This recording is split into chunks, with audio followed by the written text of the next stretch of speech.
ہم توبہ کے سلسلے کو آگے بڑھاتے ہیں۔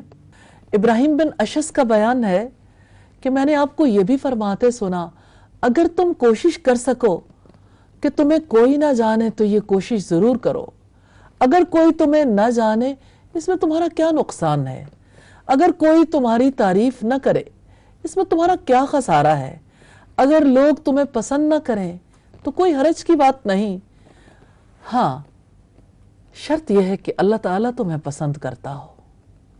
الحمدللہ جو اللہ تعالیٰ کی پسند کے لیے، اس کی خوشی کے لیے جینا چاہتا ہے تو اس کے لیے سب سے پہلے جو دروازہ کھلتا ہے وہ توبہ کا ہے۔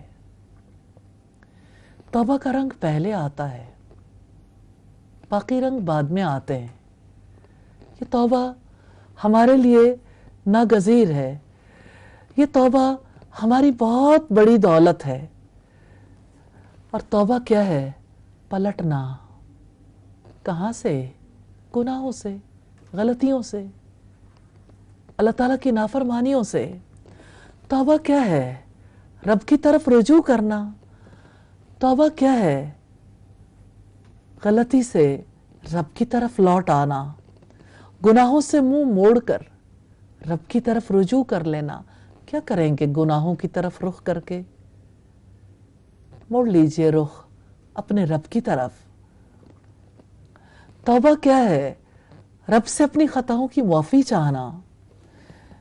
ایک انسان کو اپنی انسانیت کا احساس ہوتا ہے تب اسے اپنی غلطیوں کا بھی احساس ہوتا ہے، اور احساس کرنے والا تائب ہو جاتا ہے۔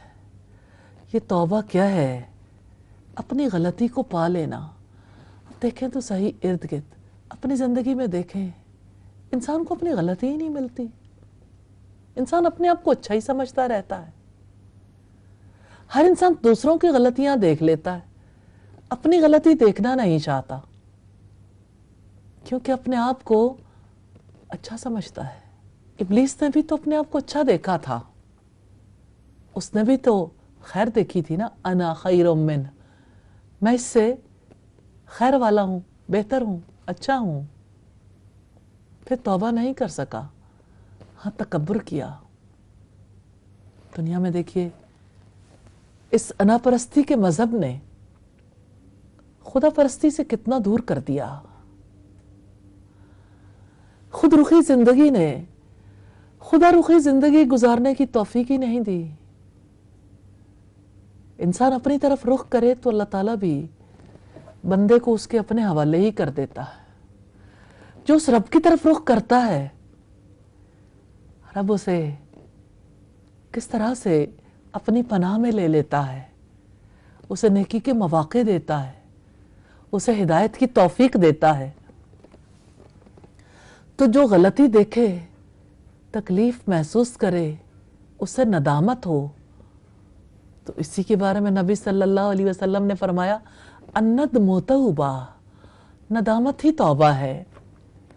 شرمندگی، پشیمانی، تکلیف ہے دل میں، کیوں کیا اللہ کی نافرمانی کیوں کی یہ خطا؟ پھر اعتراف ہوتا ہے غلطی کا، پھر آئندہ کبھی نہ کرنے کا عہد، عزم۔ یہ توبہ کی شرائط میں سے ہے۔ توبہ رب اور بندے کے تعلق کے درمیان جو خلا پیدا ہو جاتا ہے اس خلا کو پر کرتی ہے۔ توبہ کی وجہ سے بندہ اپنے رب کی طرف رخ کرتا ہے اور رب مہربان ہو جاتا ہے۔ اسی لیے رب العزت نے فرمایا، یا ایھا الذین آمنوا توبوا الی اللہ توبۃ نصوحا، اے ایمان والو اللہ سے توبہ کرو، سچی توبہ۔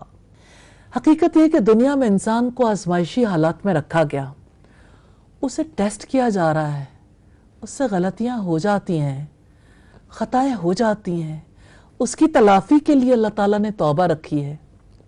یعنی انسان اللہ تعالیٰ کی طرف رجوع کرے تو اللہ تعالیٰ نے خالص توبہ کا حکم دیا ہے، اور خالص توبہ وہ ہوتی ہے جو دل کو پاک کر دے، جو دل کو صاف کر دے۔ ایسی توبہ جس میں کوئی دھوکہ نہ ہو، نہ خود فریبی، نہ دوسروں کو دھوکہ دینا۔ نہ انسان خود دھوکے میں رہے، نہ اپنے رب کو دھوکہ دے، نہ ایمان والوں کو دھوکہ دے۔ سوال یہ پیدا ہوتا ہے گناہوں سے توبہ کیسے ہوتی ہے؟ سب سے پہلے احساس خطا، اعتراف خطا تک لے جاتا ہے۔ یہ احساس ہی ندامت بنتا ہے۔ جو نادم نہیں ہوتا اس کی توبہ کیا ہے؟ تو احساس ندامت بہت بڑی دولت ہے۔ جس انسان کو ندامت نہیں ہوتی وہ توبہ نہیں کر سکتا۔ جو گناہ کو گناہ سمجھے، جو غلطی کو غلطی سمجھے، جو اپنی خطا کو خطا سمجھتا ہے وہ نادم ہوتا ہے۔ باقی لوگ تو عذر ہی پیش کرتے رہتے ہیں۔ نواس بن سمان رضی اللہ تعالیٰ عنہ سے روایت ہے کہ میں نے رسول اللہ صلی اللہ علیہ وسلم سے گناہ کے بارے میں پوچھا تو آپ صلی اللہ علیہ وسلم نے فرمایا ما حق فی صدرک، جو تیرے دل میں کھٹک پیدا کر دے۔ حضرت ابو ہریرہ سے روایت ہے، انہوں نے کہا میں نے اللہ کے رسول سے سنا، آپ نے فرمایا اللہ کی قسم میں دن میں 70 مرتبہ سے زیادہ اللہ تعالیٰ سے گناہوں کی بخشش مانگتا ہوں اور اس کی بارگاہ میں توبہ کرتا ہوں۔ اور حضرت اغر بن یسار مزنی سے روایت ہے، انہوں نے کہا اے لوگو اللہ کی طرف توبہ کرو اور اس سے بخشش مانگو، میں اس کی طرف روزانہ 100 مرتبہ توبہ کرتا ہوں۔ اور بہت ہی پیاری روایت ہے انس بن مالک انصاری سے، رسول اللہ نے فرمایا اللہ تعالیٰ اپنے بندے کی توبہ سے اس شخص سے کہیں زیادہ خوش ہوتا ہے جس نے کسی جنگل بیابان میں اپنا اونٹ گم کر کے پھر پا لیا ہو۔ اس سے پتہ چلتا ہے توبہ سے گناہ معاف ہو جاتے ہیں اور بندے اور رب کے تعلق میں جو خلل آتا ہے وہ خلل دور ہو جاتا ہے، رب کی رحمت ہوتی ہے، رب کی رضا ملتی ہے۔ اور اللہ تعالیٰ تو اپنا دایاں ہاتھ ہر رات پھیلاتا ہے تاکہ دن کو برائی کرنے والا توبہ کر لے، اور دن کو اپنا ہاتھ پھیلاتا ہے تاکہ رات کو برائی کرنے والا، گناہ کرنے والا توبہ کر لے، یہاں تک کہ سورج مغرب سے طلوع ہو جائے۔ تو جو توبہ کرنا چاہتا ہے اس کو سب سے پہلا کام یہ کرنا چاہیے کہ گناہ کو کلیتاً ترک کرنا چاہیے، گزشتہ گناہ پر نادم ہونا چاہیے، آئندہ کبھی نہ کرنے کا عزم کرنا چاہیے، اور جن پر اس نے ظلم کیا ہے ان کے حقوق واپس کرنے چاہیے یا ان سے معافی مانگ لینی چاہیے۔ سچی توبہ کی شرائط میں سے ہے، پہلی شرط ہے گناہ کو صرف اللہ کی خاطر ترک کیا جائے، یعنی کوئی اور سبب نہیں ہونا چاہیے، مثلا لوگوں سے ڈر کے گناہ چھوڑنا یہ کوئی توبہ نہیں ہے۔ دوسرا یہ کہ توبہ کرنے والا اس گناہ کی قباحت کو پورے طریقے سے سمجھ جائے، تب سچی توبہ ہوتی ہے۔ تیسرا یہ توبہ کرنے والا اللہ تعالیٰ کی طرف رجوع کرے، کیونکہ رب کی خاطر گناہ کو ترک کرنا ہی اجر کا سبب بنتا ہے، اور توبہ کرنے والے کو چاہیے کہ توبہ میں نقص سے ڈرتا رہے کہ کہیں کوئی کمی نہ رہ جائے۔ اور پانچویں بات یہ ہے کہ اگر ممکن ہو تو جو اللہ کا حق فوت ہو چکا اسے پورا کر لے، جیسے ماضی میں زکوٰۃ نہیں دی، زکوٰۃ دینی چاہیے، اس لیے بھی کہ اس میں فقیر کا بھی اسی طرح سے حق ہے۔ چھٹی بات یہ کہ نافرمانی والی جگہ کو چھوڑ دے، یہ بڑی امپورٹنٹ بات ہے۔ اگر آپ کا حلقہ وہی ہے، اگر آپ کا علاقہ وہی ہے، تو شرابیوں کو شرابی مجبور کرتے ہیں اور ان کو کبھی شراب نہیں چھوڑنے دیتے، زانیوں کو زانی مجبور کرتے ہیں۔ تو جیسے نبی صلی اللہ علیہ وسلم نے فرمایا المرء علی دین خلیلہ، آدمی اپنے دوست کے دین پر ہوتا ہے، اس لیے صحبت بدلنی بہت ضروری ہے۔ اور ساتویں بات یہ ہے کہ جو شخص اس کام میں یعنی گناہ کے کاموں میں معاونت کرتا ہے تو اس شخص سے بچ جائے، اسے چھوڑ دے۔